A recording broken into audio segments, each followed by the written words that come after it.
In this video, Vermont high school volleyball team banned from the locker room due to a dispute with the transgender. Watch this. Vermont education policy says that students can play sports and use whatever locker room corresponds with their gender. But some members of the Randolph girls volleyball team say that they object to having one of their transgender teammates be in the room while they change. I spoke to one of the girls. It's a huge thing. Everyone's asking, so why aren't you allowed in the locker room? High school student Blake Ellen and her teammates are currently barred from using the locker room after some of the girls on the team objected to allowing a transgender player in the girls' locker room. My mom wants me to do this interview to try to make a change. Ellen says the dispute started when the trans student made an inappropriate comment while members of the volleyball team were getting changed. She says her issue is not with having the trans student on the team or at school, but specifically in the locker room. Take a look at this headline.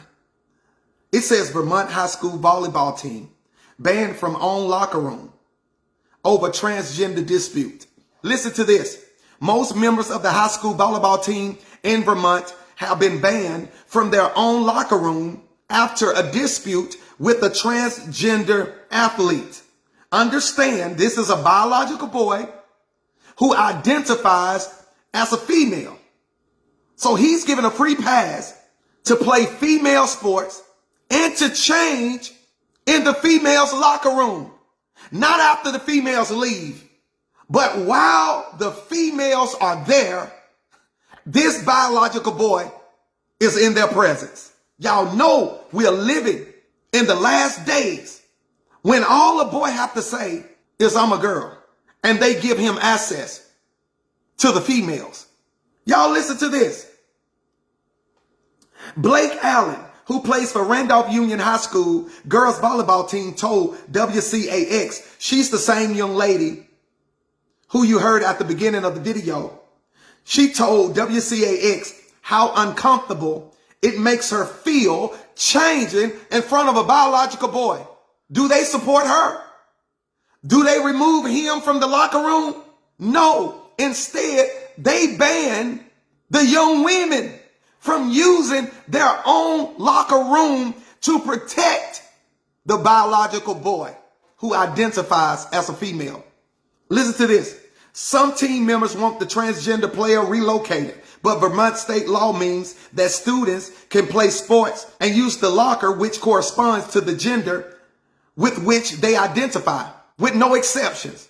The boy could be 6 foot tall or taller. He could weigh 250 pounds or more. All he have to do is identify as a female, and he could change in the locker room with the girls. If I were a parent at this school, there is no way a boy would be changing in the locker room with my daughter. There is no way. I don't care if he weighed 100 pounds. He wouldn't be in the locker room with my child. No way in the world. These children signed up to play volleyball, and here comes a boy invading their space. And where's his parents? What good parents want their son to play on the girls' volleyball team and to change in the girls' locker room? There are so many twisted-minded parents in this world. And this is the reason their children are turning out the way they are, because of parents molding their children into living this lifestyle. That's why I don't buy into this, I was born like this. No. The truth of the matter is y'all being taught like this, and you being conditioned to believe that you somebody that God didn't create you to be. Brothers and sisters, this is the day we're living in. But I want you to be aware, because they make laws that's contrary to the word of God, doesn't mean we have to bow. So take a stand and don't fear the fiery furnace, because our God is able to deliver us. God bless you.